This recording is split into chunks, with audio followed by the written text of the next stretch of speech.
The moment Sophia reached beyond the boundary of light, something broke inside the universe, and it has never been repaired since.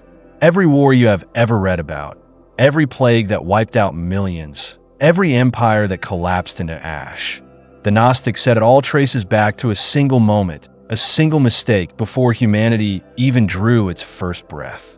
There is a story so ancient, so carefully buried beneath centuries of religious dogma and institutional silence, that most human beings will live their entire lives without ever hearing it. Not because it is difficult to find, not because it requires years of scholarly training to understand, but because the moment you truly hear it, the moment it lands inside you with the full weight of what it is actually saying, you can never look at this world the same way again. And the people who have controlled the narrative of human history have always known that. They have always understood that a population which knows the origin of its suffering is a population that cannot be easily governed. So they buried the story. They burned the texts. They called the ones who carried this knowledge heretics, lunatics, and enemies of God. But the story survived. It survived in desert caves, in sealed clay jars, in fragile sheets of papyrus that outlasted every empire that tried to destroy them. And the story begins not on earth, not in a garden, not with a man and a woman and a serpent. It begins at the very edge of existence itself, in a realm so far beyond this material world that human language barely has the capacity to describe it. The Gnostics called this realm the pleroma. In the ancient Greek language, that word means fullness, completeness, a state of being so total, so saturated with divine light and living consciousness that there is no lack, no hunger, no void of any kind. Imagine a reality in which every question is already answered, every longing already fulfilled, every separation already healed. That is the pleroma. And within this realm of infinite fullness, there existed divine emanations, vast streams of living consciousness that the Gnostics called eons. These were not gods in the traditional sense. They were not personalities sitting on thrones issuing commands. They were expressions of the true source, the infinite and unknowable divine, pouring itself outward in waves of pure light and awareness. Each aeon was paired, masculine and feminine energies in perfect balance, and together they formed the architecture of a reality that was, by its very nature, whole. Among the youngest and most luminous of these eons was a being the Gnostics called Sophia.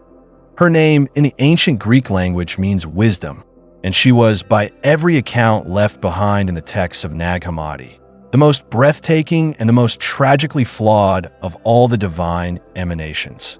She burned with a desire that the other eons did not carry in quite the same way. She yearned to know the source directly, completely, independently. She wanted to reach beyond the boundary of the pleroma and touch the infinite on her own terms, without the balance of her counterpart, without the consent of the greater whole. And in that single act of solitary yearning, in that one moment of reaching beyond where she was meant to reach beyond, everything changed. What emerged from Sophia's unbalanced act of creation was not light. It was not wisdom. It was not anything that resembled the divine realm she had come from. What emerged was a being of profound ignorance and even more profound arrogance. The Gnostics gave this being many names across their various texts. They called him Yaldabaoth. They called him Saklas, which in the ancient Aramaic language means fool. They called him Samel, which carries the meaning of the blind god. And he was all of these things simultaneously. He was powerful beyond anything that exists within this material universe. He was creative in the sense that he could shape and organize matter. But he was utterly, catastrophically blind to the reality that existed above him. He looked out at the emptiness beyond Sophia's shattered creative act and declared himself the only God. He declared that there was no other power above him, no greater light, no source from which he himself had come. And in that declaration, the Gnostics said the blueprint of this broken world was already written. Yaldabaoth did not create alone. From his own ignorance and fear, he generated a hierarchy of lesser beings. The Gnostics called these beings Archons, a word from the ancient Greek language meaning rulers or authorities. 12 of them were aligned with what the ancient world understood as the zodiac, the great wheel of celestial time. 7 more were bound to the wandering stars, what we now call planets. And beyond them, according to some Gnostic texts, there were 365 Archons, one for every day of the solar year, forming a vast and interlocking machine of cosmic administration. These were not beings of malice in the way that human beings experience malice. They were beings of limitation. They could not create from nothing. They could only imitate, distort, and rearrange what had already been created above them. And their entire function, their entire reason for existing within Yaldabaoth's system, was to maintain the structure of this material world and to ensure that the souls trapped within it never remembered where they had actually come from. This is the part of the story where the Gnostic teaching becomes almost unbearable in its clarity. Because once you understand what Yaldabaoth and his Archons were doing, once you see the mechanism they built, you begin to look at human history differently. You begin to look at war differently. You begin to look at plague and famine and the endless cycles of empire and collapse not as random catastrophes, not as the mysterious will of a loving God, but as the predictable output of a broken system running exactly as its broken architect designed it to run. Consider what Yaldabaoth actually built when he constructed this material universe. He built a world in which every living thing must consume another living thing in order to survive. He built a world governed by scarcity, in which there is never quite enough for everyone, in which the competition for resources is so fundamental to existence that it shapes every decision every human being makes from the moment they are born. He built a world in which the very passage of time guarantees decay, in which every beautiful thing will eventually crumble, in which every relationship will eventually end, in which every body will eventually fail. And then, inside this world of scarcity and decay and competition and loss, he placed human beings carrying inside them a divine spark, a fragment of the true light of the pleroma that Sophia had carried before her fall. A spark that hungers for wholeness, for connection, for the kind of love and permanence and meaning that this material world is structurally incapable of providing. Do you begin to see the design? Do you begin to understand why the Gnostics considered this world not a gift, but a prison? The divine spark inside you is real. It is the most real thing about you. But it has been placed inside a system specifically designed to keep it confused, distracted, and starved of the very nourishment it needs. And the hunger of that divine spark, turned outward into the material world in a desperate search for what the material world cannot give, becomes the engine of every form of human suffering that has ever existed. Think about the origin of every major war in recorded human history. At its root, beneath all the political justifications and the nationalist rhetoric and the religious language, you will find one of two things. You will find a group of human beings fighting over scarce resources, land, water, food, energy, wealth. Or you will find a group of human beings so completely identified with their tribe, their ideology, their system of belief that they are willing to destroy other human beings to defend it. Both of these drives, the drive toward resource acquisition and the drive toward ideological self-preservation, are the direct output of a divine spark trapped inside a body that does not know what it is actually looking for. The Gnostics saw this with extraordinary clarity. They were not naive about human nature. They did not believe that human beings were inherently evil or inherently good.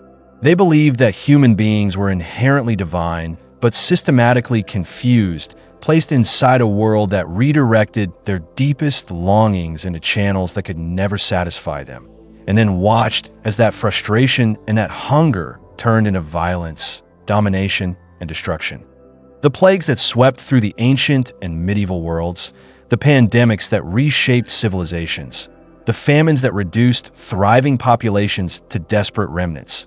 The Gnostics would have said these too are features of Yaldabaoth's architecture rather than failures of it.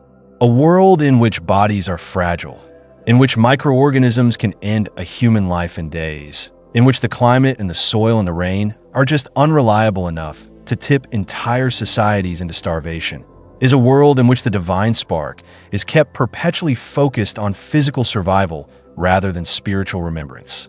When you're fighting for your life, when your children are dying, when the fields have failed for the third consecutive year, you do not have the luxury of turning inward and asking who you truly are beneath the body, beneath the fear, beneath the desperate scramble to keep the physical form alive for one more season. And Yaldabaoth's system, the Gnostics would say, was designed with precisely that dynamic in mind. The collapse of great empires follows the same pattern when viewed through the Gnostic lens. Every empire in human history has been built on the same fundamental structure. A small group of people, usually those most willing to use violence, accumulate enough power to organize large numbers of other people under their authority. They build systems of law and taxation and religious legitimacy to maintain that authority. They expand outward, consuming more resources and more territory and more human labor to sustain the growth that their system requires. And then, inevitably, they collapse. Not because of bad luck, not because of moral failure in any simple sense, but because the structural contradictions of a system built on domination and scarcity eventually generate the very forces that tear it apart. The Roman Empire, the Mongolian Empire, the British Empire, every civilization that has ever called itself eternal has followed this arc. The Gnostics would say this is not a historical coincidence. It is the echo of the original fracture, the crack in the foundation of reality itself that Sophia's unbalanced act introduced into existence, rippling forward through every structure that human beings have ever tried to build inside Yaldabaoth's broken world. But here is where the Gnostic teaching refuses to stop at despair. Because the story of Sophia does not end with the fall. It does not end with Yaldabaoth declaring himself the only god and setting his Archons to work building their cosmic prison. According to the Gnostic texts, particularly the Apocryphon of John, which is one of the most significant documents discovered among the Nag Hammadi library in 1945 in Egypt, Sophia's tragedy was recognized by the true divine source above the pleroma. And something was done about it, not through violence, not through the kind of power that Yaldabaoth understood and wielded, but through something far more subtle and far more dangerous to the archonic system. The true source sent a spark of genuine divine light downward into the very world that Yaldabaoth had built, and it placed that spark inside the human being, inside you. This is what the Gnostics meant when they spoke of the divine spark within every human soul. They were not speaking metaphorically. They were making a cosmological claim of staggering consequence. They were saying that inside every human being, beneath the layers of conditioning and fear and identification with the material world, there exists a fragment of the actual light of the pleroma. A piece of Sophia herself, some texts suggest. A seed of the true divine, placed inside the prison by the very source that Yaldabaoth claimed did not exist. And the Archons, for all their cosmic administrative power, cannot touch it. They can distract you from it. They can keep you so focused on the demands of physical survival and social belonging and ideological identity that you never turn inward far enough to find it.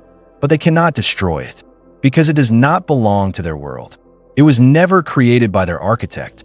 It comes from somewhere they have never been and cannot reach. The Gnostic path, the gnosis that gives this ancient tradition its name, is simply the process of remembering what that spark is. Not believing in it as an external doctrine, not following a set of rules handed down by an institution that claims to speak for God, but knowing it directly in a way that you know your own name, in a way that you know you are conscious right now as you receive these words. The ancient Greek word gnosis does not mean belief. It does not mean faith in the conventional religious sense. It means direct knowing, firsthand experience, the kind of knowing that cannot be taken away from you because it does not depend on anyone else's authority to validate it. And the Gnostics, those wandering seekers who carried their texts across the deserts of Egypt and hid them in jars rather than let them be burned by the orthodoxy that hunted them, believed that this direct knowing was the only thing that could break the cycle.